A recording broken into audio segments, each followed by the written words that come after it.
В Южной Осетии вспоминают жертв Зарской трагедии. Расстрел беженцев на Зарской дороге стал одним из самых кровавых эпизодов геноцида осетинского народа в 90-х.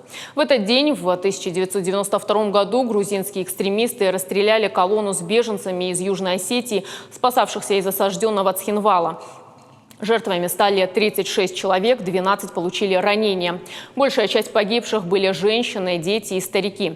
За прошедшие годы это преступление так и осталось безнаказанным. На месте трагедии в 2007 году установили обелиск «Скорбящая мать» – изображение женщины, защищающей своего ребенка.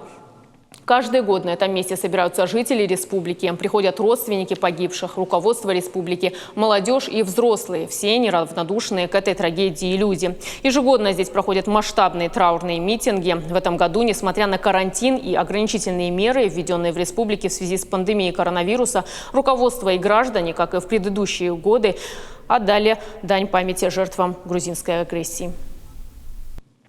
Мы дальше будем требовать от грузинской стороны, чтобы признали факты преступлений, которые они совершили на территории Республики Южная Осетия. Мы и дальше будем обращаться и требовать у мирового сообщества, чтобы признали факт геноцида осетинского народа. И эта трагедия, Зарская трагедия, я еще раз подчеркну, непосредственно относится к тем последствиям,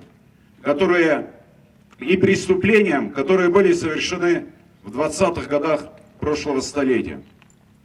Мы будем требовать, мы будем доводить ту правду, истину, которая есть, нашу правду, нашу истину. Мы будем делать все для того, чтобы обман, который звучит с международных площадок со стороны Грузии, был узнан как именно обманом мирового сообщества. Мы развеем эту неправду. Мы доведем до мирового сообщества то, что на самом деле было. Доведем, какие преступления они совершали и к чему это привело.